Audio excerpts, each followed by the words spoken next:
What's your first name? Sorry. Ellie. Ellie. Green, right? Yeah. Just together. Hi, I'm Ellie. Welcome to Live with the Cantors on Jewish Music Toronto.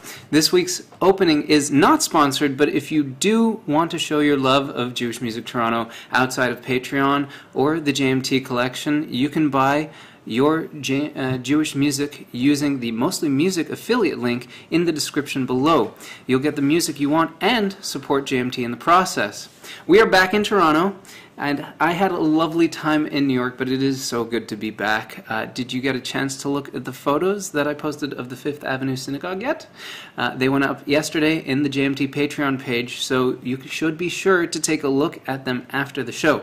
Also remember, if you're watching on a smartphone and you want to participate in the live chat at any time, just turn your phone upright and click the chat bar near the bottom of your phone. For everybody else, it should be on the right side of the YouTube watch page. So if you're not watching directly on YouTube, head over there. It's usually just clicking at the top above the video. Now, let's get to this week's guest. My guest this week comes from a long line of prominent Sephardi rabbis. Though one can now say that he has long called Toronto home, he spent over 20 years serving as the cantor at various shuls and temples in New York during his early career. He's an oudist and darbuka player, classically trained by master musicians in his home country of Morocco. His studies took him from Queen's College to Yeshiva University's Belz School of Music to JTS, the Jewish Theological Seminary. He is an accomplished performer and composer, having played New York's Carnegie Hall, Tel Aviv's Mann Auditorium, and the Jerusalem Theater, and having appeared on various artists' albums as well as his own cantorial and pop-inspired albums. Joining me today is Cantor Aaron Bensoussan. Thank you for inviting me into your home today. You're always welcome. Always welcome. It's a lovely place, and we are surrounded by some amazing pieces here, including your two pianos. That's right. That's quite a bit to fit into such a space. That's right. Well, I love piano. I play by ear. One was both actually were given to me by very good friends. This one is a piano that plays by itself. It's very interesting. A player piano. Yeah, amazing. Player. And this one is just an upright.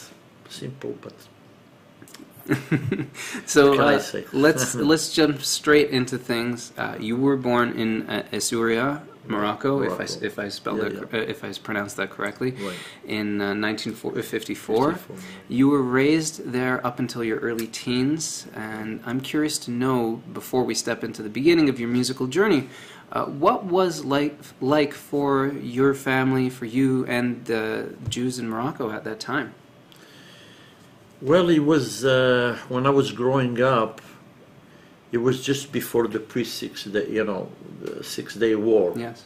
In Israel. So at that time, already a lot of the Moroccans have started to exit from Morocco and go to France, Israel, and Montreal, which that's a big community here of Moroccans, because of what happened in Iran.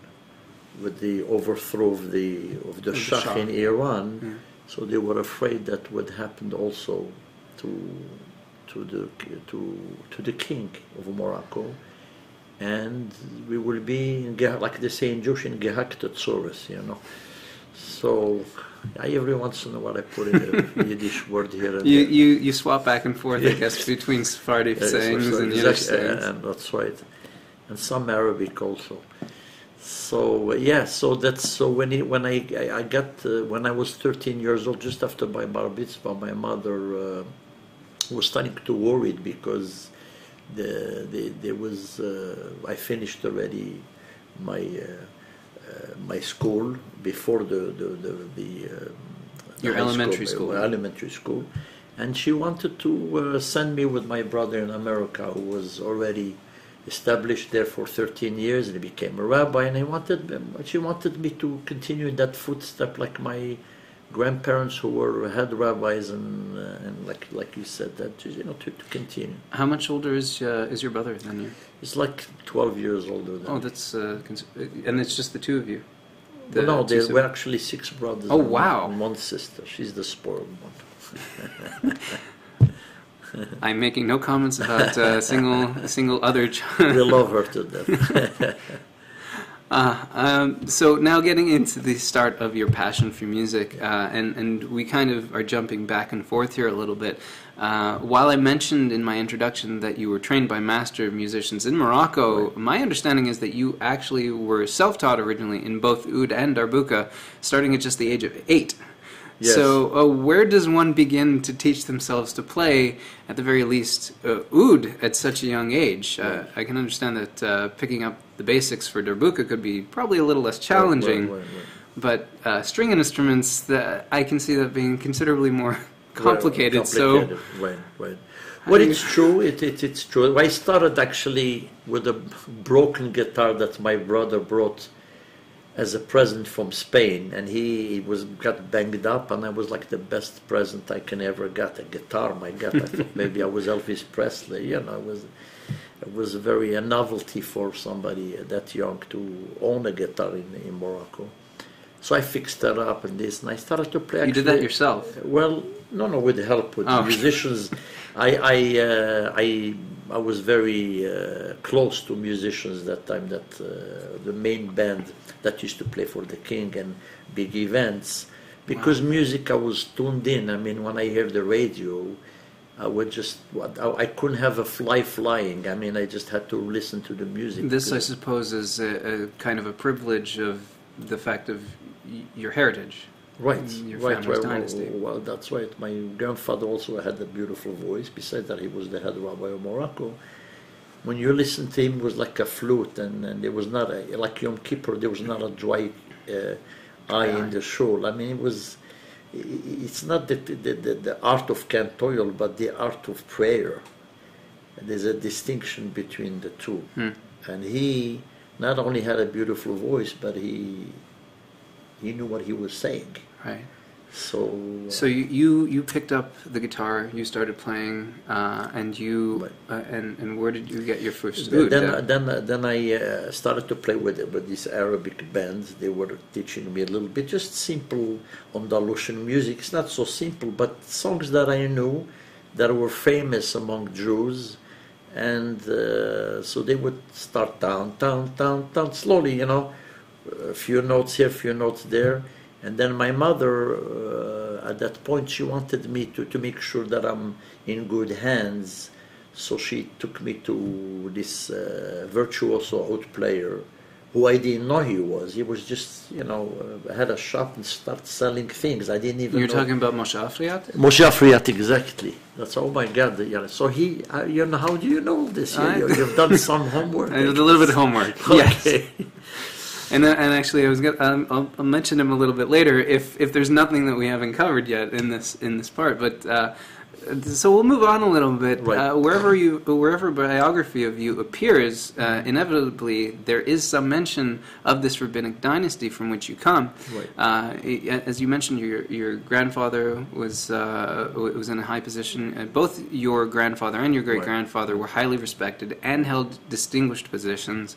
And your family has been traced back to a teacher of the Rambam, Maimonides himself.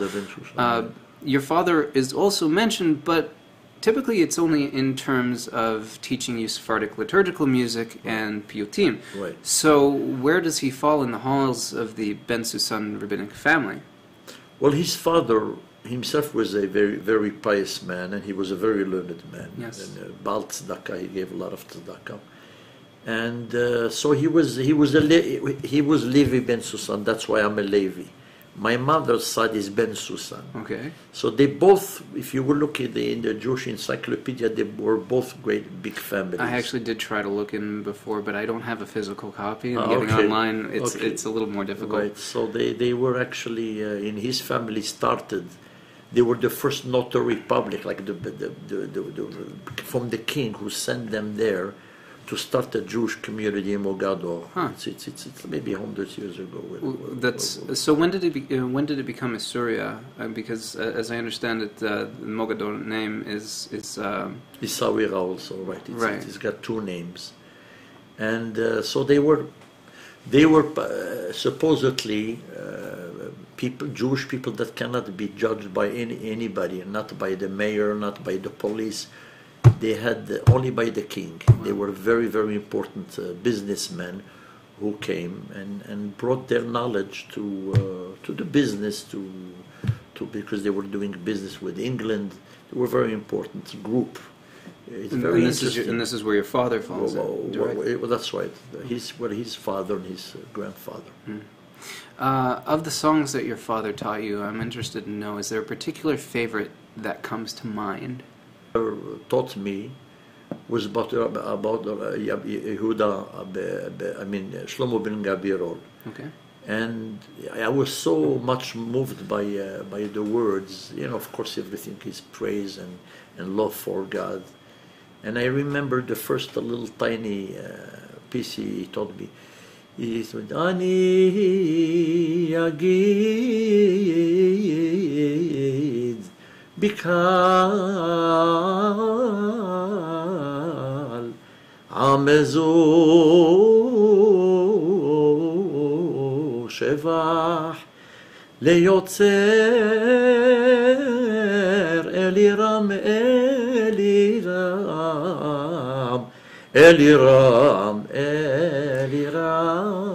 I love... So this you mentioned how I was a little kid, I was taken by that. It brings a lot of emotion, and I love the Sephardi roll. I don't know if that's the proper term for it, but all of that and the accent and the right.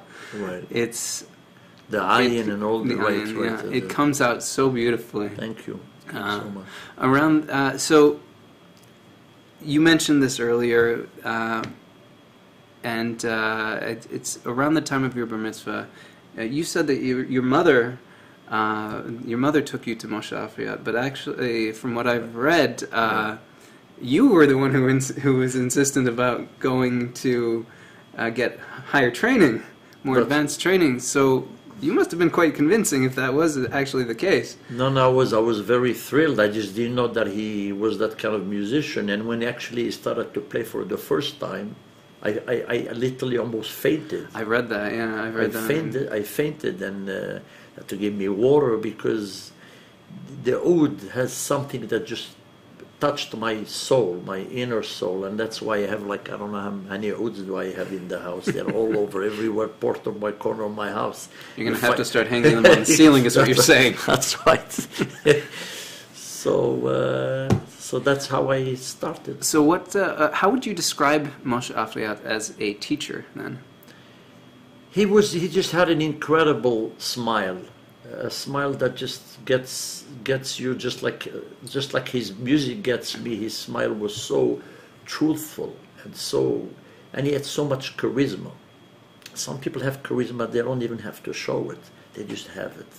And he was one of these people, because I always heard him, do a little kedusha here and there. Those Faradim, they pray, and each person has a different part. If you ever go to Moroccan I've had the opportunity to go to a couple of Sephardi shows, and it is certainly different. Where the fact that there are so many parts in the davening that the entire congregation takes part in. Right. It's rather impressive. Right, exactly. So he was a big personality. He didn't have a very big voice, but he sang very correctly and very musically. And that always had a tremendous impact on me. But I didn't know that when he takes the oud, he does the same thing on the oud. So that really touched me very much, and I started to go to not only that I got lessons, but I got cookies, I got teas. Moroccans are very hospitable, so I got the one. He had also beautiful daughters, so the whole thing was very, very appealing to me. So we touched on this a little bit, especially because you'd mentioned it yourself. According to most articles, you moved to New York at about the age of 13 or 14, depending. Right after my bar mitzvah, with the same suit, actually. And you began studying in yeshiva. While that's a big part of the story, and you mentioned this yourself, the only article that I noticed that actually mentioned this was the Milken Archive. Right. They pointed out that your parents sent you off to New York specifically because of the whole situation Right. after the Six-Day War. Right. So what became, I think, as I understand it, the population of Morocco's Jews went from something like 250,000 in the early 1940s to 5,000 by the time that you yourself left. Right. Give or take. Yeah, give or take. Give or Give or take. So what became of your family and your parents after you left? Okay, so when I left, it was not exactly 5,000. It was, I would say maybe 30, 40,000 left in the whole Morocco. Oh. There was a significant. But as time goes on and there were more wars and more problems, then there was more panic and more exodus, more Jews coming out from Morocco. So after a while, my mother was always in love to go to Jerusalem. She says, a little hole in the wall in Jerusalem is better than any place in New York or any place in Canada. Her vision is to be in Zion, to be in Jerusalem, to be in Israel. So after a while, she said to my father, "Listen, I'm going to Israel to no matter what," because in those days, people went to Israel in my father's mind when you're older, and after that, God forbid, they pass on. So he wasn't so excited to actually go to Israel. But after my mother said, she put her foot down, this is it, we're going to Israel. Speaking about being insistent. Yes. So he made peace with it and actually loved it. And well, it's a beautiful country. Yeah, I mean, absolutely. even Absolutely. then, it's I've heard amazing stories from people. Right. So they were there for 25 years, 30 years, Baruch Hashem. After you moved to America, now focusing a bit on your education, you began on a path to smicha, as you said, rabbinic ordination, for those of you out there who aren't familiar with the term, at several yeshivot in New York and also in Chicago. Right.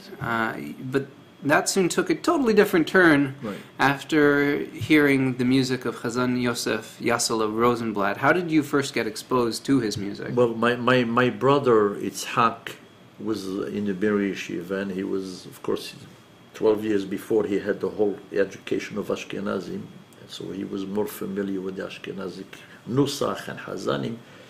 So he was very impressed with your Rosen Brothers, and he put on his record. And what did he play? He played Tal. Tefillah Tov? Tal, very famous.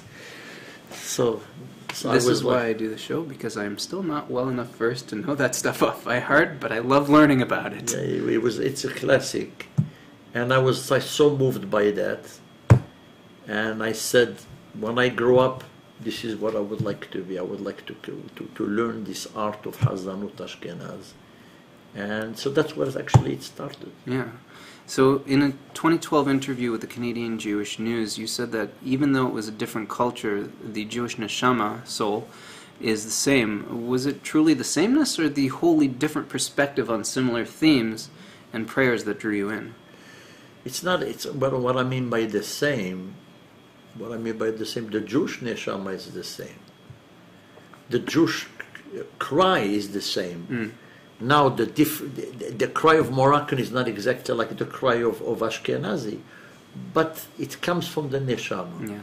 And if your neshama is connected to Hashem, whether you come from Morocco or you come from Egypt or from or Europe, there is that connection. And if you are versed in the different nuschaot, it becomes one. And that's really actually what how my experience of life, the two nuschaot started to come accidentally, and that's how that's why I love to. I can't be in one way or without the other. So, how did you make that transition to the path to the Cantorate, and how did your family react to your new career ambitions? My mom and my father were very, very, very happy because, frankly, we didn't have really much, even though my father came from a very wealthy family. So for me to come to America and to go to yeshiva, and then go to a school like the seminary or Bell School of Music, yeah, was a very big thing. This is a kid who left for $7 and a suitcase. So to become one of the good Hazanim, I must say, you know, he was a very, to them, something that was unbelievable. It was a big ness. It was a miracle. And everything, of course, is for HaKadosh Baruch Hu. We're just small people walking around, but that's what it is. So I'm sure it couldn't have just been one Chazan's music that drove you into that new direction. How far down the rabbit hole of Chazanut did you go, and specifically in Ashkenazi music? Well, first I started, as I say, in Bell School of Music, and I studied with Cantor Aaron. This goes back like 35 years ago at least. And Cantor Norman and Cantor Bear. I had a little feeling of what Hazanut Ashkenaz. And then after that I went to the seminary, which is a 4-year program. And so then I took it more seriously, obviously, because you have to learn music, you have to learn solfeggio, and you have to develop it. And I studied with David Kutsovitsky and Dr. Wahlberg. And you didn't actually know how to read music at the time? At that time, I did not. So they took 1 year, and I spent it only on solfeggio and this because I couldn't really go to classes and understand what they were talking about if I didn't have any, at least the rudiments of music. So that's how. From there, you know, because Hazanut is like any art, it's a science. Once you know the science and the rules and the modes and this and that, then you delve into it with coaching with Master Hazanim. I coached with Jackie Mendelson and Noah Scholl and David Kutsovitsky and Moshe Genshoff. I mean, all these people. These are big names in the cantorial world. Exactly. And each one of them gives you a little different angle. And then, you know, then you prosper from there, hopefully. So, as I noted in my introduction, and as we just discussed, you studied at both the Yeshiva University's Bell School of Music and at what is now known as the H.L. Miller Cantorial School at JTS. So, why was it important for you to study at such varied institutions? I can understand that you would need to pick up music and learn the modes and all of that, but why at such I suppose I would say religiously varied institutions? Yeah. Okay, but I'm a very open person as far as mind-wise and looking at things. So whether it's conservative or something a little bit more open-minded, Orthodox, the point for me was to learn music and to learn Hazanut. That was my love, you know. And so I started with Yeshiva University, and then I went into a program which is basically from start to finish. You have to really pass all the courses in music, in Hebrew, whatever the curriculum is. Yeah. So this way you finish and you have a diploma, and that diploma was very dear because you have it. It's an accomplishment. It's an accomplishment. It's a major accomplishment. Yeah, exactly. And then I got actually the top synagogue in Long Island right after I graduated. Yeah, so I was going to... No, sorry, maybe I jumped... It's funny, I was going to mention actually the Sephardic Jewish Center in New York. I don't know if that's on Long Island. That was at the age of 24. If I understand it correctly. That was kind of between the two. That was when I was a student. Yes. They take a student pulpit, right? So I did a couple of those in Temple Gates in Flushing. Yes. Also, but then after I graduated, I got the one in Long Island. So where was this one in Long Island? Which in Roslyn Heights, called Temple Bet Shalom. Ah, all right. In Roslyn, right. And so there I was 11 years. That one went right over my head. That's okay, but I'm amazed how how informed you are. So after you, I am curious about the Temple Gates of Prayer actually, because that one it currently promotes itself as an egalitarian conservative congregation. Right. You yourself actually said that it was an Ashkenazi conservative shul with an organ and mixed choir. So you yourself... Not there. Oh, that was later on. That was the one on Long Island. Yeah, that was the one on Long Island. That one actually was pretty traditional, and as like every other conservative, it moves a little bit to the left, but very slow. The conservative movement between America and Canada quite different. Quite different. It's much more traditional here. Yeah. In Canada, it's like 50 years behind. Do you find it which is why I came here. I love that part of it. So you came here to Toronto in '99, was it? Yes. Stepping in to fill the gap left by the retirement of Cantor Louis Danto, right. a prolific composer and as well as a seasoned performer and recording artist with such big shoes to fill. Right. How did you acclimatize yourself and the congregation to your arrival at Beth Emeth Beis Yehuda? Well, for me, Cantor Danto was somebody that I respected and loved very much. He was a great musician, a great singer, but it was something very peaceful about him. Very, very peaceful. So I wanted to follow somebody that I know when I'm going to go to him or I ask him questions or for counsel or anything, that he will always be there. So that thought made me very peaceful to choose Temple Beth Emeth. And when I called him, I said, is it a good shul? Does it have a choir? So he was very, very... he gave a lot of compliments. He was open to the conversation. To the conversation. So, and that was my way actually that I came here. During your time there were plenty of smachot, celebrations, and concerts in which you took part, including those for your own family, like the bar mitzvah of your son. Right. And what were some of the highlights for you from those years at Beth Emeth? The highlights, okay. It's a very unique synagogue because it has a European flavor.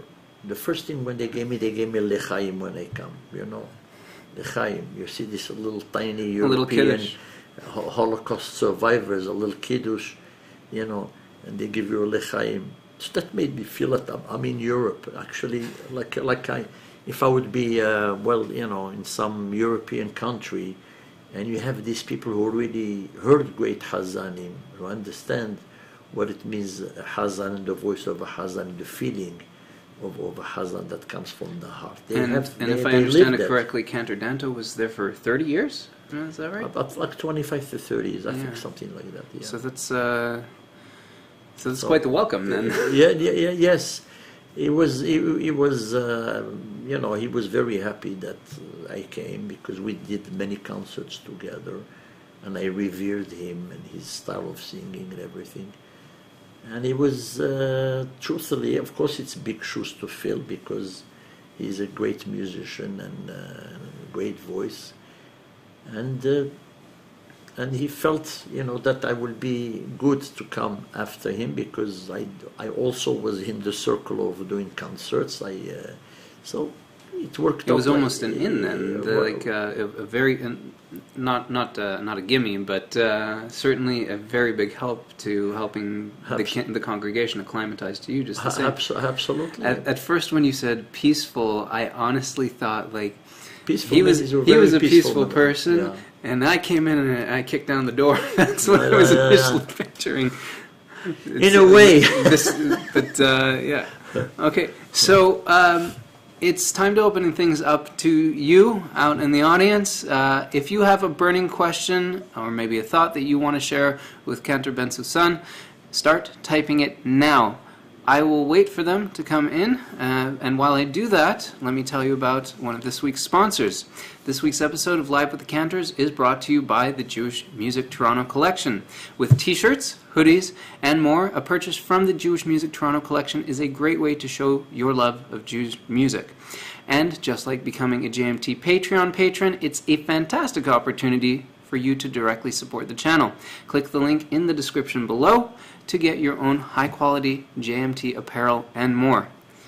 And while we wait for some questions to come in, we will continue on with some others. I want to ask you about the end of your time at Beth Emeth. After serving 11 years as cantor there, you ended your tenure and became a freelance cantor, invited as a guest cantor across America as well as here in Canada, South America, Australia, Israel, and more. You also turned your focus to performance and recording and put on shows like Moroccan Roll. And you were also featured in shows like Beth El Temple's Mediterranean Melodies and festivals like Ashkenaz and Jewish Music Week. You also released your own new album called A New Journey in 2012, which means that you were probably in the studio not long after leaving the show, if I understand the timing for recording correctly. So was it a challenging transition for you? It was actually very natural because I've done other CDs and other work before while I was a Hassan in New York and here. Especially in New York, I've done 3-4 CDs in there. I know about Sfarad 92, I think, is one of them. Sfarad 92, and I did one with the Israel Philharmonic called Joyce Chance and East and West. Somehow when I came here I got busy with the work of the shul, and it sort of like was put on the side a little bit. On the back burner. On the back burner. Yeah. But so when I was free, I started again to work on my last CD. Yeah. And how was that experience for you? Was amazing. It was amazing because that's, most of the time we do music for others. What's going to be commercial, what's going to be accepted. But the last one I said I'm going to do it for myself. I'm going to enjoy it. So I took very good musicians, and a lot of it was done on the spot. And you recorded that one in New York? In New York, correct? yes. Yeah. Now, with that in mind, I listened to a little bit of myself, and I got, as I mentioned before, you had some pop-inspired music. Right. That is the specific album that I was referring to there, because the way, especially that album starts off, it's like a big kick. Right. Well, those people they're rock and roll and jazz, the people that worked with me. So they brought a different element than the traditional sound of oud or Moroccan music that I've done before, Hasidic music. It was like a fusion, and that's what I... and that's something that specifically, fusion is like your thing. Is right, exactly. So that's where the first time really where I let it kind of loose, besides the one that I've done with the Hurricane, which was also jazz and Moroccan music coming together. He's a great pianist through there's a company there, escaped me for a minute, sorry. It's okay. But we, So during my conversation with her ahead of this year's festival, Jewish Music Week's Elisa Spiro had nothing but high praise for you. Thank you. Can you share your involvement, well, you should thank her now. Can you share your involvement with Jewish Music Week beyond your 2015 Aaron Bensoussan and Friends show? When I say that again, I'm so sorry. beyond that show, what has your involvement been with Jewish Music Week? Which show that I done? The 2015 show at Private. Pride of Israel. Right. Well, I'm always involved with music because that's my life. I get up in the morning. I was just talking about Jewish Music Week, of course. Right. So I've been composing a lot. I've been learning in different kollels because I'm inspired by the words of Torah, and because Torah and music, it goes together hand in hand. Very much my last week's guest, Cantor Malavani, made very clear that especially cantorial work is very much like Torah. Exactly, he's 100,000% right. So I get inspired by a blot of Gemara, or by a shiur, or by a class from a rabbi, or havruta, and I keep putting different. So actually, I composed 2 major songs Avinu Shebashamayim and Emesh Kachech. And I would like to, hopefully this year, because it's the 70th year of the anniversary of Israel, I would like to put this on, on YouTube and let the world enjoy it, especially, Israel. That sounds lovely, and YouTube is a great place to watch things and listen to things. Thank you. As the people who are doing that right now know. Right. In the interview with the CGN that I mentioned earlier, you said that working at Beth Emeth meant that you had to cater, as you put it, to the needs of many others, and that while you were doing the cantorial work, you were missing your background. Since you turned specifically to solo and freelance work, do you find that shuls that bring you in as a guest cantor offer you more freedom to mix and match your styles as you see fit? I've done that before. Like Beth Emeth, why it was a great place for me to work was because they were very open. The first year was difficult because they never heard Sephardic music, so they were not familiar, but they liked it. But as I went on, they wanted more and more of the mixed styles that I do. That's what they wanted from me, because that's what comes the most natural. So now for me it's natural to just to do that, because I know the Ashkenazim are much more open to different cultures coming together. I think more than the Sephardim. Really? Yeah, even though the Sephardim, sometimes I give them a little turn here and there, they don't mind it. But it's a little bit more tricky. So, see, that brings me back again to how a kid from Morocco ends up falling in love with with not Jewish music. It's all Jewish music within that world, but with specifically Ashkenazi music. Right. It's it's an interesting question, because it's not something actually that I decided. My life went that way. First I started with a nice schmaltz herring on Shabbos, and then some zmirot on Shabbat, and then 7 or 8 years of a very litvish yeshiva, which, so my life basically went that way. It just took you right in that direction. It took me to that direction. So I got to know, what's been one of the coolest shows that you've either put on yourself or had the pleasure of performing in since moving on from Beth Emeth? Coolest show. Coolest. Well, I've done some festivals, like with... you did Jewish Music Week in Ashkenaz. Right, in Ashkenaz, and I've done some things where I with some government programs, and I taught, different homes, different places, brought dance, brought my music to them. And you see these people getting nachas and getting up and dancing. You've also done a program with Darchei Noam, is that correct? That's right, Darchei Noam. And you see people they open for music, they're thirsty for music. So when you have a vehicle of people that are open and want the music, you enjoy it. The performer will enjoy it more. But sometimes you come into a situation when you have to prove to people to like you, to take you, to do jobs or concerts. It's not the same. It's depending on who's the recipient, who's, what I mean? I know some cantors do, I guess I could call it the cruise circuit. Right.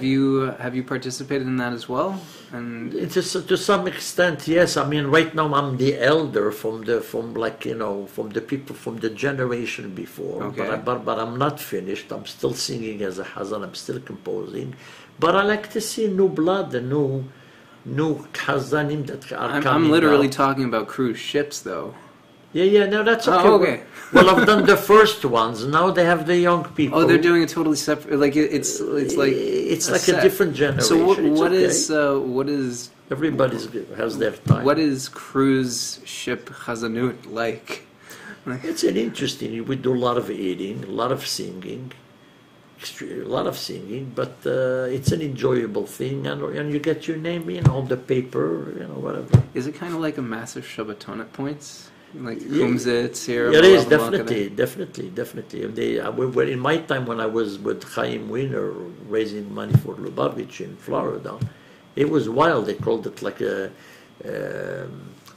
wild night or something, the shtum, the wilds. So we would stay like 2 o'clock dancing and singing Chazanut, and it was like a whole concert of 7 days. It was amazing. Yeah. While I could have included this during the discussion about your education, I think it fits better here.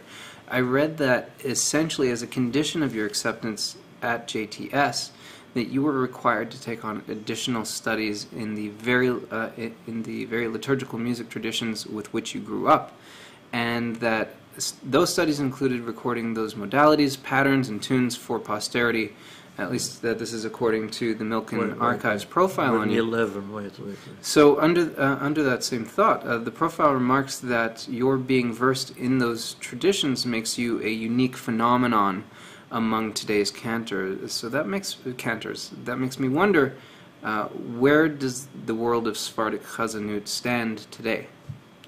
The world of Sephardic Chazanut is very big today, and why? In Israel, it's a tremendous. Now we have the new piyut and piyutim have been taught in poems, and they have a tradition of keeping the customs and their nusach, their pure nusach from Morocco. So they have places there, like Haifa or Ashdod, different places where the tradition of Moroccan music, of tradition is going very, very, very strong, like the Paitan Haim Luk and Zrihan, all these big, fantastic singers kept it up, and you have people who are not as known as so much as Haim Luk, because perhaps they don't have his voice and his talent, but they have the knowledge, and they're more in the background. They wrote the books, they wrote all the pieces, the classical Andalusian pieces that are put together with the Hebrew. So this takes a big study, and it's been taught by class, and so in Israel it's going, and also in Montreal, places where you have Moroccans, so they continue their tradition. Here also in Toronto we have, it's just smaller. I was going to ask you if you're at all concerned about its future, but clearly the answer is no. No, yeah, it's true. In Toronto it's a bit small. Okay. But we hope, between us, we're talking to try to Am I right that you've it. taken on your own student here in Toronto to teach basically the style of mixed Sephardi and Ashkenazi? I have some students. I'm trying to teach them just separately first, because that comes, it's an experience that comes later on. Right. To blend. First you have to get one or the other well established. Then you mix them. Have your children taken an interest in possibly doing the similar path? They love piyutim, they love Chazanut, they love pop music. It will be an interesting thing to see how this develop, as they heard so much of it in my house. How old are they now? The little one is 16, and my older one is 23. And they both love music, they both play guitar, very musical. But I don't know what the future is going to bring as far as the growth in music, I hope. It's interesting. I think back, especially talking about your youth, starting at age 8 and learning from there. And I think about classical composers, people who are still considered prodigies today, that nowadays it seems almost like we're getting a later start in these big things. Like you hear about, Beethoven did this at this age, and Bach did this in this age, and Cantor Bensoussan, just because you and I are speaking, at this age, and suddenly it's like, well, except for a few rare people here and there, mostly everybody's starting at least in their teens. Right. Is that just a generational thing, or is that just because the schooling has totally changed? The whole world, the generation today is a different generation. Kids are their minds is in a different spot, and until they find what they love, it takes time. If they were brought up in it, like for instance, like Gad Elbaz is a famous singer. He's son is beautiful, sings like a tremendous voice and everything, because obviously he has a father and he listens to that music, and his grandfather is also a singer, so he follows. But if somebody who never grew up with Hazanut, they just go to shul, you know, randomly, but then they fall into it that they like it. So sometimes it takes time. So it just depends where you are and what point of your life you heard. So there's no point that's necessarily too late. No, absolutely not. Yeah. Absolutely not. I'm for that. That it's never too late ever to do anything. Not only Hazanut, but anything. In late 2015, you returned to Beth Emeth for its gala 60th anniversary concert, headlining the event, another Aaron Bensoussan and Friends titled event. Was that a bittersweet evening for you, returning to your former home to once again take the place near the Aron? It was actually a very relieving. You know, when you leave a place and you love the place, they loved you, and it stops. And then, you know, you pass a certain point of pain, but then you come to realization that you were there for 11 years, you knew people who loved you and who you loved. So it's when you go back, these people are so eager to hear you because they loved you, and vice versa, you loved them back. So it was a sense of relief for me. So I thought it was going to be difficult, but actually it went very well. And once I was on stage and it started, it was a very beautiful experience. That's all I can say. It sounds lovely. It really does. Thank you. So let's lighten things up a bit. Okay. Yes. You were still Cantor at Beth Emeth during the filming of Being Erica Season 1, Episode 5, which was titled Adult Essence, which actually takes place in the show. Yeah. Did you get a chance to look in or even take part in that shoot? I think I was part of it in some way. Yeah, I sang something or I held the bar mitzvah. I don't know exactly what I called him. Something that they took a shot of that, but I don't remember what happened. It's been a while since I saw the episode. I was a big fan of the show, actually. I watched through all the seasons, but that one episode I remember distinctly, having been in the show enough times, that Aaron in the back, immediately it just hits you. It's like, that's Beth Emeth. Right. So, I've had a couple things like that with the TV and the shows. It's one of those, and this one I completely forgot about it. You know, it was like done while there was a wedding or something. I said, would you mind, Cantor, if you would take a shot of you, sing something? Just a quickie, like, it was crazy. Since you've been quoted as such, and you actually mentioned the herring before, I'm wondering, have you actually ever attempted to eat couscous alongside schmaltz herring? I'm probably the only Moroccan who would be able to do that. That would be a hard thing to do, but being that I ate so many schmaltz herring in my life, being with Ashkenazi most of my life, even more than Moroccans, I probably will be able to do it. It will be hard, I must say. That will be not an easy task.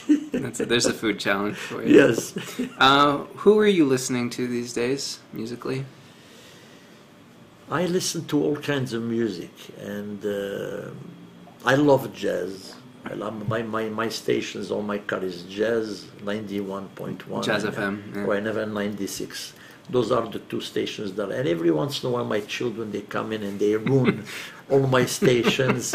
I have to listen to to the other stuff that goes on today, which truthfully I don't enjoy as much as I would like to, But if there was one Sephardic Hassan or artist that you would recommend that people go listen to right now, who would it be and why? Oh, there's so many. There is actually a Chaim Luk, as I mentioned, one of the Chaim Luk. He's I get like goosebumps. He is the component of what Moroccan excellent paitan for me. I know there are other paitanim. I'm asking for you. Yeah, you know what I'm saying. There are other paitanim who are very good, but to me, he's the only one who went really through he went through the boundaries what a Hassan could achieve, because he went to the king. He goes to the king. They take him by his special plane, to bring him to Morocco, because he's that good. Wow. He plays with the top singers in Morocco and Andalusian full orchestras in the palace of the king. I mean, nobody's asked to have this kind of honor unless really they deserved it. And he's the most humble person you ever see. Very small guy, doesn't make from himself who knows what. Very, very special. And now he's probably in his 70s, and his children, they take care of him. They take him, Daddy, this is where you're supposed to sing. He says, I have nothing to do with anything. I just go and sing. Well, it's good to have help with your schedule, for sure. Exactly. So he's my favorite Hassan of all time. Yeah. So before we wrap up the show, I like to have my guests share an item of significance to them, to their careers, with the audience. So let me ask you, what do you have to share with us today? The audience, and if a person is interested in anything in life, whether it's music or something they love, doesn't matter the age, doesn't matter the time, doesn't matter. Just go for it, and never stop. and would you be so kind as to show us one of your ouds? Absolutely, yeah. I have one in my back. He's going to step away from the camera. Sorry. You stay there just a moment. Okay.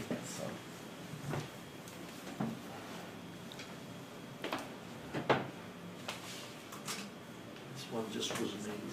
Wow. By a friend who lives in Toronto. So Morocco. Wow. I'm going to, if you don't mind, Sure. take that, because this interior artistry, I don't know if I'm going to be able to get it here, but we'll see. I'm going to just make sure that, yes, there it is. Look at that flower. Look at that flowering. And actually, there is is that a violin? It's a violin, where the strings, where the pick hits. Yeah. It goes on here this way, it doesn't scratch the front of the oud. So he's a very, very good beautiful piece oud of maker. work. He's actually a violin maker, but he makes oud also. Terrific, and we became best friends. So Would you honor us for a second? Absolutely, A little bit, like a half a minute, something? No problem. We're just, we've got actually a few minutes before the end of the show, but we're going to wrap up with this.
תפתח ליבי באורייתא ותשרי משלים דליבאי וליבם בכל עמך ישראל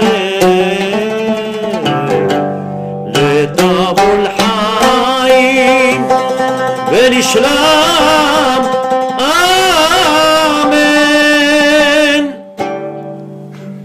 Beautiful.